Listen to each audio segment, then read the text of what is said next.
Assalamualaikum warahmatullahi wabarakatuh. Alhamdulillahirabbil alamin.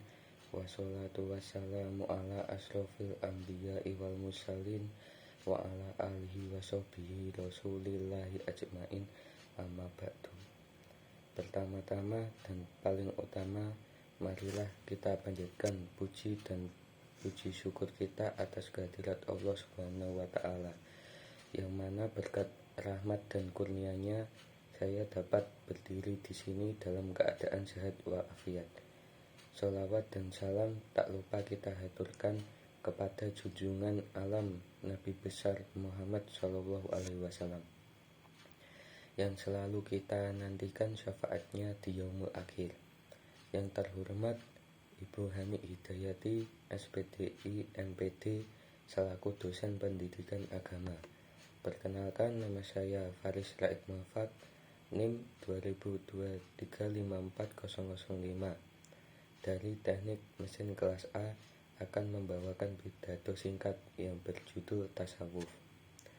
Hadirin yang saya hormati, pada kesempatan kali ini izinkan saya menyampaikan sedikit pemikiran tentang tasawuf, salah satu cabang dari ilmu keislaman yang mendalam dan penuh makna.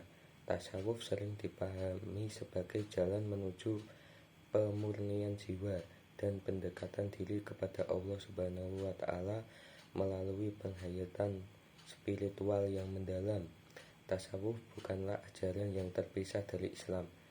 Ia adalah esensi dari agama kita, yang bertujuan untuk memperbaiki akhlak dan menguatkan iman.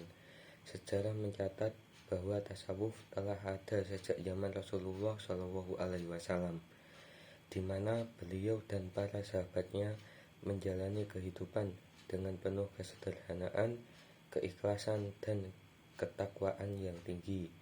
Salah satu konsep utama dalam tasawuf adalah tazkiyatun nafs, yaitu penyucian jiwa. Dalam Al-Quran, Allah Subhanahu wa ta'ala berfirman, "Sungguh beruntunglah orang yang menyucikan jiwanya." Kisah surat Asy-Syams ayat 9.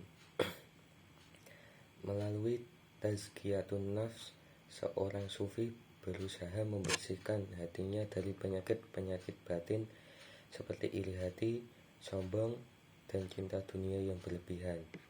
Selain itu, tasawuf mengajarkan kita untuk selalu muraqabah, yaitu merasa diawasi oleh Allah Subhanahu wa ta'ala, dengan selalu merasa bahwa kita akan lebih berhati-hati dalam setiap perbuatan dan perkataan, serta lebih khusyuk dalam beribadah. Inilah yang akan membawa kita kepada ihsan, yaitu beribadah seolah-olah kita melihat Allah, dan jika kita tidak dapat melihatnya, kita yakin bahwa Allah melihat kita. Hadirin sekalian, tasawuf juga menekankan pentingnya hubungan yang harmonis antara manusia dengan Allah, sesama manusia, dan alam semesta. Konsep ini dikenal dengan istilah hablum minallah, hablum minannas, dan hablum minal alam. Seorang sufi dituntut untuk menjaga hubungan baik dengan Allah melalui ibadah yang khusyuk dan taat, memperlakukan sesama manusia dengan adil dan penuh kasih sayang, serta menjaga alam dengan sebaik-baiknya sebagai wujud rasa syukur atas nikmat yang telah diberikan oleh Allah Subhanahu wa ta'ala.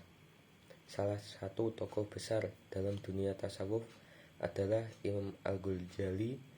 Dalam kitabnya Ihya Ulumuddin, beliau menyatakan bahwa tujuan utama tasawuf adalah mencapai kebahagiaan hakiki melalui pengenalan yang mendalam kepada Allah Subhanahu wa ta'ala.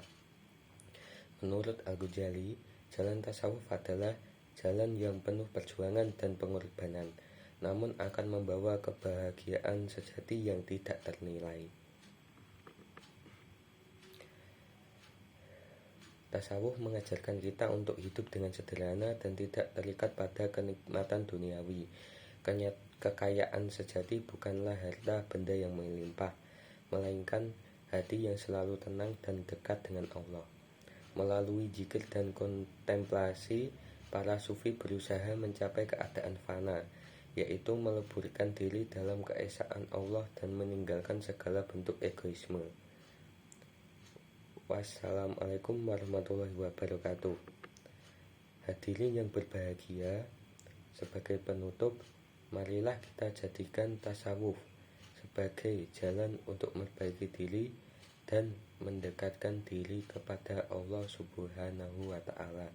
Dengan memahami dan mengamalkan ajaran tasawuf, kita dapat meraih kehidupan yang penuh berkah, ketenangan, dan kebahagiaan sejati. Semoga Allah Subhanahu wa Ta'ala senantiasa membimbing kita dalam setiap langkah dan usaha kita untuk menjadi hamba-Nya yang bertakwa. Demikian yang dapat saya sampaikan.